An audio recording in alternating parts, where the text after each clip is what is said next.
बच्चों, physics is not about mugging up formulas and understanding concept only. Physics is all about analysing the situation and deal with it, और उसमें अपने concepts जो आपने पढ़े हैं उसको यूज कैसे किया जाए, इस बात का टेस्ट है. इस बात की, मेरी जो बात मैं हमेशा कहता हूं, उस बात की पुष्टि करता है INPHO का आया हुआ सवाल जो कि 2010 में आया था, जिसका इसका दूर दूर से फिजिक्स के सिलेबस से कोई लेना देना नहीं है, और यह सवाल फिजिक्स ओलंपियाड में आया हुआ है. Let's try to see this question because it involves analytical skill. If you have studied physics, if you haven't studied physics, इस बात से कोई फर्क नहीं पड़ता कि आप इस सवाल को सॉल्व कर पाए या ना कर पाए. तो सर, सबसे पहले सवाल मैं समझा देता हूं आपको. सवाल ये कह रहा है कि एक क्यूब है जिसकी साइड लेंथ जो है वो 5 यूनिट है, और उसकी आउटर सरफेस 6 जो है उनको पेंट कर दिया गया है. ठीक है, पेंट कर दिया गया. अब इस क्यूब से अलग अलग डिफरेंट साइज के क्यूब्स काटे. स्मॉलर क्यूब, ऑब्वियसली स्मॉलर ही काटेंगे. अलग अलग डिफरेंट साइज के क्यूब्स काट रहे हैं हम यहां पर. अलग अलग डिफरेंट साइज के क्यूब काट रहे हैं. स्मॉलर क्यूब्स ही होंगे ऑब्वियसली. और इन जो क्यूब है, इनकी जो साइड लेंथ है वो यूनिट्स में ही होगी. मतलब हाफ यूनिट नहीं हो सकती. It has to be 2 unit, 1 unit, 3 unit, 4 unit. Obviously ये 4 तरह की पॉसिबिलिटी हो सकती है. पर टोटल नंबर ऑफ क्यूब उस बड़े क्यूब से जो हमने काटे हैं उनकी संख्या 85 दी हुई है. 85 दी है. सवाल तो ये पूछा गया है कि, और इसमें एक और बात है कि जब कोई बड़ा क्यूब काटा गया है तो वो कॉर्नर से काटा गया है. कॉर्नर से काटा गया, ये भी इंफॉर्मेशन है. अब ये सवाल पूछा गया है कि how many cubes have no side painted. पर इस बात से पहुंचने से पहले हमें इस बात पे पहुंचना पड़ेगा कि क्यूब जो हमने काटे हैं उनके डायमेंशंस क्या क्या है. कितने 1 यूनिट के काटे हैं, कितने 2 के काटे हैं, कितने 3 के काटे हैं, ये पहले 4 फिगर आउट करना पड़ेगा. हाँ. ये सर दिया हुआ है हमें कि 85 टोटल जो है स्मॉलर क्यूब्स में अपन को इसको कट करना है. 85 स्मॉलर क्यूब्स. अगर मैं 1 यूनिट का क्यूब लेता हूं सर, तो मुझे ऐसा लग रहा है कि इसका वॉल्यूम अगर मैं निकालूं तो 1 क्यूब यूनिट क्यूब आ जाएगा. 1 यूनिट क्यूब, ठीक है. और 5 का दिया हुआ है ना सर, 5 यूनिट्स का दिया हुआ है. इसका मतलब टोटल वॉल्यूम अगर मेरे पास देखूं मैं, तो वो आना चाहिए 125 क्यूब यूनिट्स. ठीक है. अगर मैं एक के फंसाना चाहूं तो 85 ही फंसा सकता हूं. तो इसका मतलब है कि 125 तो रहे होने से 85 के अंदर ही मुझे मैनेज करना है. मान लेता हूं सर कि मैं x 1 क्यूब वाले लिया, 2 का हो जाएगा, इसका 8 क्यूब यूनिट हो जाएगा, तो इसके y लिया. 3 के 27 हो जाएगा, तो इसके z लिया. 4 का मैं सोच पा रहा हूं तो नहीं हो पाएगा, मुझे लगता नहीं है सर, क्योंकि 4 का एक ही 64 का होगा. तो 85 तो हम कैसे ही मैनेज कर पाएंगे. तो ज्यादा से ज्यादा आप 3 का ले सकते हो, 2 का 1 का ले सकते हो. 4 को तो मैं वैसे ही कैंसिल कर दिया. सर ने 4 को कैंसिल इसलिए किया कि अगर मान लो, अगर आप देखें तो इस 125 क्यूबिक वॉल्यूम जो हमारे पास रखा हुआ है, उसमें अगर हम सिंगल 1 यूनिट के सबसे छोटे छोटे क्यूब भी बनाए तो हम 125 बना सकते हैं. अगर हमने 4 का एक बड़ा क्यूब बना दिया तो हमने 64 छोटे यूनिट्स तो उसमें ही खर्च कर दिए. अब हमारे पास टोटल यूनिट्स जो बच रहे हैं वो हमारे पास बच रहे हैं सिर्फ 61. तो अगर 61 स्मॉलर यूनिट बना देंगे तो टोटल नंबर ऑफ क्यूब्स तो हमारे पास 62 ही हो पाएंगे, क्योंकि 61 है स्मॉलर यूनिट्स के क्यूब और 64 का एक बड़ा क्यूब. तो टोटल डिफरेंट क्यूब्स जो हमारे हाथ में आएंगे, 4 का 1 और 1 के 61, तो टोटल 62 क्यूब्स आएंगे. इसका मतलब 4 का क्यूब तो यूज नहीं करना है, हमें यूज करना है 1 और 2 और 3 के क्यूब्स यूज करने हैं, क्योंकि 1 और 2 और 3 के क्यूब्स यूज करने हैं. सर ने क्या कहा? सर ने कहा कि अगर 1 के उन्होंने x क्यूब्स लिए हैं तो उसने जो वॉल्यूम लिया होगा वो 1x होगा. अगर उन्होंने कहा कि 2 के हमने y क्यूब्स लिए हैं तो 2 का जो वॉल्यूम होगा वो हमारे पास 8y यूज होगा. और 3 के अगर हमने z क्यूब्स लिए हैं तो 3 का वॉल्यूम जो होगा वो 27z होगा टोटल वॉल्यूम. तो टोटल वॉल्यूम तो 125 का होना चाहिए, और जो ये इंडिविजुअल नंबर्स हैं उनका समेशन 85 होना चाहिए. 85 होना चाहिए. अब हमें ढूंढने पड़ेंगे, यहां पर मैथमेटिकली दिमाग लगाना पड़ेगा कि ये कौन सा यूज होगा. 3 वेरिएबल है, 2 इक्वेशन है मेरे पास. तो जब भी सर ऐसा मौका आता है मैं ना 0 1 2 लेके स्टार्ट करता हूँ सर। अब एक मैथमेटिक्स में एक बात कही जाती है कि जब भी आपके पास आपको लग रहा है कि 3 वेरिएबल 2 इक्वेशंस है, यहाँ पे एक बहुत बड़ा इक्वेशन एक और दी हुई है कि X Y Z are integers. This is also a hidden condition which is also given. तो obviously sometimes we feel that कि as a independent variables you are finding there are 2 equations 3 unknown, but अगर एक और condition दी गई है तो उन conditions के साथ मैच करते हुए it is not at all hit and trial, it is totally proper mathematical analysis, जिसमें हम इस चीज को समझने की कोशिश कर रहे हैं कि क्या होगा। तो सर मैं इसको अगर उल्टी तरह से देखने की कोशिश करूं तो मुझे एक बात समझ में आती है। अगर मान लिया मैंने आपके अगर 1 1 के क्यूब बनाए होते तो हमारे पास 125 क्यूब बनते। बिल्कुल। हमें चाहिए उस 85 क्यूब चाहिए। हाँ। यानी हमें इससे 40 कम क्यूब चाहिए, 40 कम क्यूब चाहिए, ठीक है, 40 कम क्यूब चाहिए। अब मैंने क्या देखा कि जो हमारा 3 का क्यूब है वो जब 27 छोटे क्यूब बनते हैं तो वो 1 क्यूब बनाता है। इसका मतलब है वो 27 इसमें से 125 में से 27 टुकड़े वो लेगा और 1 क्यूब बनाएगा, यानी कि वो अकेले 26 क्यूब कम कर देगा। अकेले 26 क्यूब कम कर देगा। 27 की जगह वो उसका एक ही क्यूब यूज होगा तो 26 कम हो जाएगा। 27 डिफरेंट क्यूब। अब इसका मतलब है ये अपना 27 की जगह अगर 26 कम करता है तो इसके 2 नहीं बन सकते, क्योंकि 2 बन जाते तो ये 52 कम कर देता, हमें तो 40 ही कम करना है। तो इसका तो एक ही हो सकता है। तो Z का आंसर आपके सामने आ गया कि Z की वैल्यू 1 होनी चाहिए। Z की वैल्यू जैसे ही आपने कहा 1 होनी चाहिए तो आपके पास अब थोड़ी सिचुएशन और आसान हो गई। तो अब Z की वैल्यू इसमें जैसे 1 डाल दिया हमने, Z की वैल्यू 1 डाल दी तो हमारे पास आ गया x plus 8y, x plus 8y, 27Z हो गया, Z की वैल्यू 1 है तो ये आ गया 98, ये हमारे पास 98 आ गया। और जैसे आपने कहा कि उसने 26 कम कर दिए तो मैं अगर देखूं तो x प्लस y की वैल्यू 84 हो गई। ये अब हमारे पास 2 इक्वेशन 2 अननोन हो गए। नहीं सर, अब ऐसे भी क्यों कर रहे हो आप? सीधा सीधा ये बोल सकते हो ना कि जो 8 वाला है वो 7 कम करेगा। बिल्कुल। अगर आपको मैं तो सिर्फ आपसे इसलिए कह रहा था कि अगर आप इक्वेशन जैसे आपने लिख दी है, अगर आप इक्वेशंस के थ्रू जाना चाहते हैं तो आपने 2 इक्वेशन 3 अननोन को एक कंडीशन आपने वहां खत्म कर दी, जिससे आपके पास अब 2 इक्वेशन 2 अननोन ही बच गए। तो अब इनको सॉल्व करना आसान है, इससे साफ साफ दिख रहा है कि अगर घटा भी दें तो 7y बराबर 14 आ गया, तो y की वैल्यू 2 आ गई और इसकी वैल्यू 82 आ गई। तो अब हमारे पास 82 आ गई। बिल्कुल। तो अब हमारे पास क्या पता चल रहा है? हमारे पास अब हमें पता चल रहा है कि 1 साइड लेंथ के 82 क्यूब्स है, 2 साइड लेंथ के हमारे पास 2 क्यूब है और 3 साइड लेंथ का हमारे पास 1 क्यूब है। यहां तक मुझे उम्मीद है कि आपको समझ में नहीं आ गया होगा। अगर यहां तक नहीं आया है तो फिर से रिवाइज करके देखो इस वीडियो को, because it is very important. It open up your mind, आपका दिमाग खोल देगा और आपको सोचने के नए आयाम सिखाएगा। This is what we try to teach in physics classes, कि आप सोचे कैसे। सवाल पढ़कर आपका दिमाग काम करना चाहिए ना, कि आंसर निकालना हमारा मेन काम है।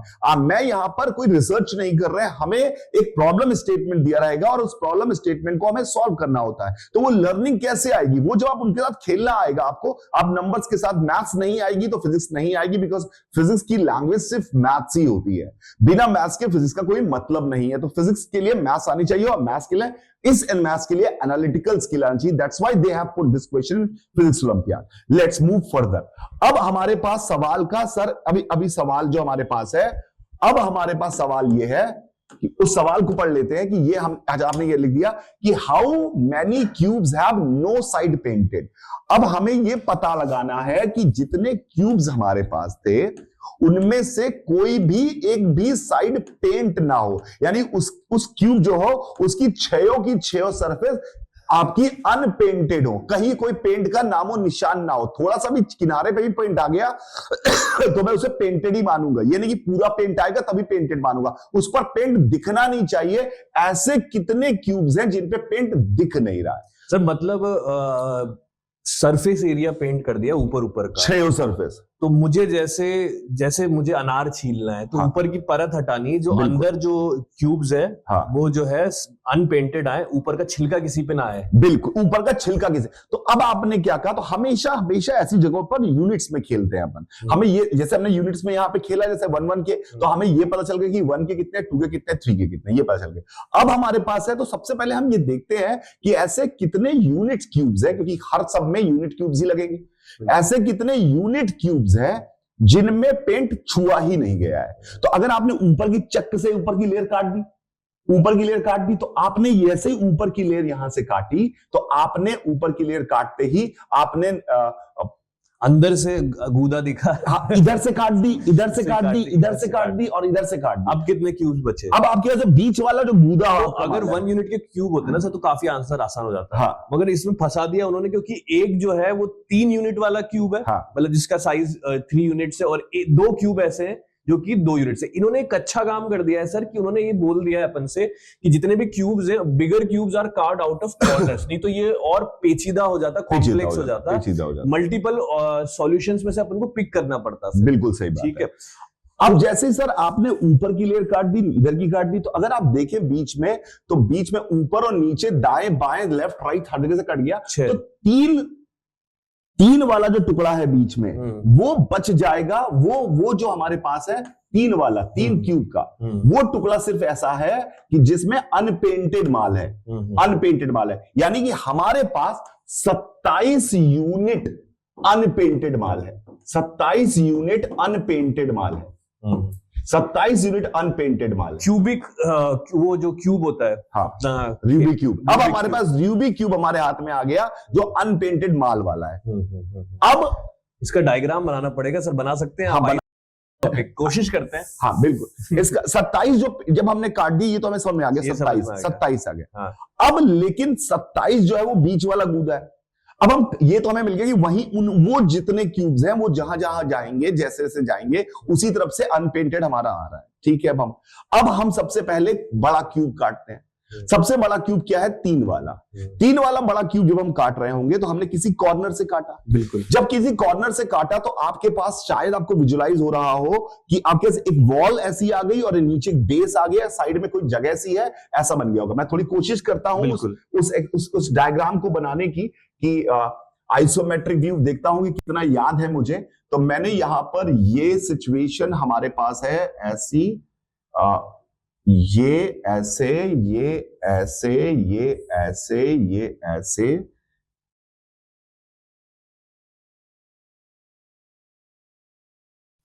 ये हमारे पास सिचुएशन हमारे सामने है। शायद थोड़ा थोड़ा विजुलाइज हो रहा होगा। तो ये जो स्ट्रक्चर जो है, भर देता हूं सर, कलर सिर्फ उनमें भर दीजिएगा सर जो बाहर बाहर वाले हैं। ठीक है। हाँ, तो ये कलर इसमें से अपन यहाँ, हाँ, ये और इसका कलर ये भर देते हैं।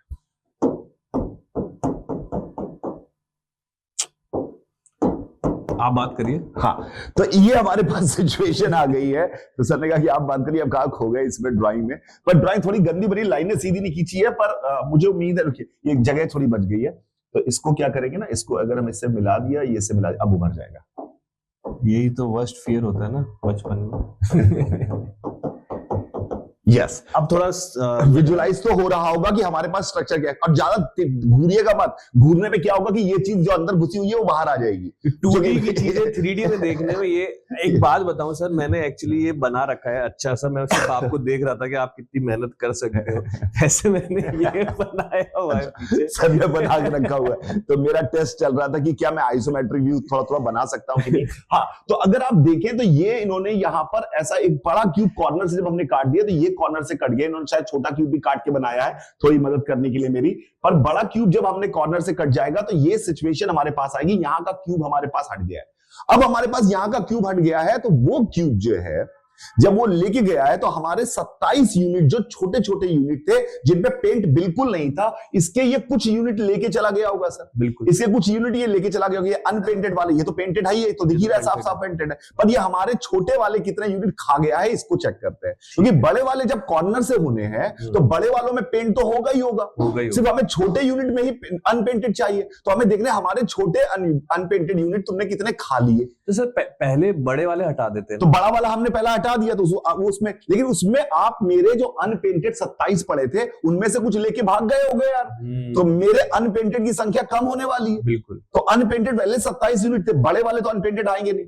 तो आपने देखिए, अगर आप यहां पे देखें तो इस जगह पर ये वाला, ये वाला, ये वाला, ये वाला, ये वाला, ये वाला, ये वाला, ये वाला, ये वाला, ये वाला, ये वाला, तो साफ साफ आपको अनपेंटेड दिखाई दे रहे हैं। एक्चुअली आप देखें तो इस बड़े क्यूब में, बड़े क्यूब में हम जो लेके गए हैं आप मेरे, तो आप इसी के सामने वाले जो थे, इनके सामने वाले, वो सारे लेके भागे हैं, यानी आप मेरे 8 अनपेंटेड यूनिट लेके भाग गए हैं। आपको समझ में आया 8 कैसे? जब आपने ऐसे काटा होगा तो ऊपर की लेयर के 9 तो पेंटेड हो गए, उसमें जब 27 3x3 का जब आपने काटा है तो आपने 27 यूनिट लेके बाहर भागे हैं, तो उसमें मेरे कितने लेके भागे हैं? तो आपने पेंटेड वाले ऊपर 9 हो गए, 9 ऊपर बाहर भाग गए यहां पर लेकर, और 6 इस सरफेस पे हो गए और 4 उस सरफेस पे हो गए शायद।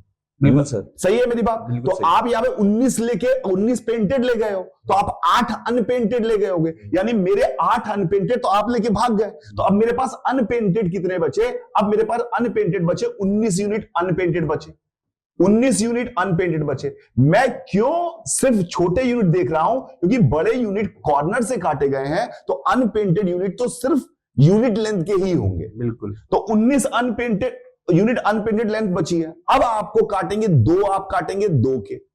अब उसको भी जब आपको कॉर्नर से काटना है, तो आप जिस भी कॉर्नर से काटे, यहां से काटे, यहां से काटे, या वहां से काटे, या यहां से काटे, या यहां से काटे, जो मैंने डायग्राम बनाया मैंने इसके पीछे से काटा, पीछे से काटा। हाँ। तो आप जब भी अनपेंटेड लेके जाओगे, भागोगे, तो हमारा वाला एक जो है वो आप लेके जाओगे, तो इसका मतलब है हर 2 यूनिट में आप मेरा हर 2 के में एक ले जाओगे, और आपको 2 वाले 2 चाहिए, तो आप मेरे 2 और ले जाओगे। हाँ। तो 2 मेरे और ले गए, तो अब मेरे पास सिर्फ 17 यूनिट अनपेंटेड बचा। अब मैंने सबको ही सिंगल यूनिट में काट दिए, तो बाकी जो सापे हमारे पास टोटल 27 यूनिट अनपेंटेड थे, जिसमें से अब मेरे पास 10 आप लोगों ने यूज कर लिए अपने बड़े यूनिट्स में, तो मेरे पास सिर्फ 17 यूनिट अनपेंटेड बचा। तो मुझे उम्मीद है कि इसका आंसर हो गया 17 यूनिट अनपेंटेड। एक बार दिखा देंगे सर कैसे 17? अगर मैं देखना चाहूं तो जैसे 1 2 3 4 5 6 7 8 9 सॉरी 10, हाँ, ये 12 दिखा, 12 4 4 4 ठीक है 12। अच्छा, मैं आपको 17 दिखा देता हूं। हाँ। तो अल्टीमेटली सर अगर आप ध्यान से देखें, तो आपके पास अगर मैं यहां पर इस लेयर को कंसीडर करूं, इस लेयर को, ठीक है, इसके ऊपर, ये ऊपर इसके, हाँ। इसके नीचे, और इसी तरह से नीचे वाले, जो इसके नीचे वाला ये वाला है, हाँ। इसके ये बीच वाला, तो इसके ऊपर हमारे पास कितने यूनिट थे? हमारे पास टोटल यूनिट जो थे 27 यूनिट थे जो अनपेंटेड थे। अब मैं अगर 27 यूनिट जो अनपेंटेड है हमारे पास, उनका स्ट्रक्चर अगर आपको बना के दिखाऊं, 27 यूनिट अनपेंटेड का स्ट्रक्चर बना के दिखाऊं, तो ये 27 यूनिट अनपेंटेड का स्ट्रक्चर है हमारे पास। ये 27 यूनिट अनपेंटेड जो हमारे पास आ रहे थे, उनका स्ट्रक्चर हमारे पास ऐसा है। ये हमारे पास 27 यूनिट अनपेंटेड का स्ट्रक्चर था, ये हमारे पास स्ट्रक्चर है। अब आप इसमें से ये 1 2 3 4 ये वाले, और 1 2 और 3 और एक इसके नीचे वाला 4 लेके भाग गए। तो अब ये वाला टुकड़ा, आपने ये वाला टुकड़ा उठा के भाग गए, आप ये वाला टुकड़ा उठा के भाग गए। तो अब हमारे पास ये सारे जो बचे वो हमें दिखाई दे रहे हैं। तो ये अगर आप देखें तो जैसे इसको हटाएंगे, जैसे इस पार्ट को हटाएंगे, तो आपके पास जो स्ट्रक्चर बचेगा वो कुछ इस तरह का बचेगा। ये इधर बचा, यहां पर 1 2 3 1 2 3 यहां पर, और इधर हमारे पास आया, इधर 3 का ही है, तो इधर 3 का हमने बनाया, इधर 1 2 3, और इधर हमारे पास ये 4 आप गायब खा गए, और इधर वाले अगर हम देखें तो ये और ये 4 भी आप लेके चले गए थे, ये वाले लेके चले गए थे। इधर भी अगर देखें तो ये हमारे पास ये ऐसे बनाया, तो ये वाला ये 4 ये टुकड़ा लेके आप भाग चुके हैं। दिख रहा है कि आपको सर? ये वाला हिस्सा आप लेके भाग गए हैं, तो अब हमारे पास ये वाले टुकड़े बचे हुए हैं, ये वाले टुकड़े हमारे पास बचे हुए हैं, ये हमारे पास बचा हुआ, वैसे ही स्ट्रक्चर फिर से बचा हुआ। तो आपको अगर छोटा वाला, अब ये 4 तो आपको दिख रहे थे, ये आपको 4 आपने जो पिछले डायग्राम में 12 दिखाए थे वो तो दिख रहे थे। अब आपके पास 12 जो आपने दिखाए थे वो दिख रहे थे। इसके पीछे ये वाला जो पूरा का पूरा यूज है, ये 3 का 3 यूनिट यूज हुआ है, और इधर 2 है आपके पास सर, इधर 2 है, इधर 2 दिख रहे हैं क्या आपको? ठीक है, 2 है, एक इधर होगा, एक इधर होगा, 2 इधर और 2 इधर ही भी होंगे। हाँ, तो 19 माइनस 19 हो गए ये टोटल। जब आप में से एक गायब, 19 तब हो गए, 19 हमारा माल आप ले गए जब बड़ा यूनिट आपने 3 का काटा था, यही तो आपने गायब किया था। तो 19 आप उधर ले गए थे, और छोटे यूनिट में हमने दिखाई दिया एक है, तो हमारे पास टोटल 17 यूनिट जो है वो बच जाएंगे। तो आई होप थोड़ा समझ में आया होगा। विजुअलाइजेशन का खेल था पूरा का पूरा, अगर आप विजुअलाइज कर पाए तो बढ़िया है। पर हाँ, दोबारा सोचेंगे, तिबारा सोचेंगे तो शायद आप अच्छे से सोच पाएंगे। और सिर्फ ये सवाल इतना अद्भुत मुझे इसलिए लगा क्योंकि इसमें क्या पढ़ाओगे आप भाई कि इसको इस सवाल को सॉल्व करने के लिए कोई सिलेबस में कोई प्री डेस्टिन्ड वो थोड़ी चैप्टर की भाई ये पढ़ा दो। ये तो आदमी अगर ऐसा है कि पेंट भी करता है कुछ नहीं, वो भी फिजिक्स और ओलंपियाड का सवाल कर ले जाएगा अगर वो सोच पा रहा है तो उस लेवल पे। बिल्कुल, because physics is all about analytical skill, how you deal with the problem statement, how you think in that particular problem, how you analyze the situation. Knowing Newton's law does not mean knowing physics. How to apply what is happening, you have to be able to see the situation, then only you can learn physics. Bye, guys, सभी को enjoy life if you find it enjoyable, otherwise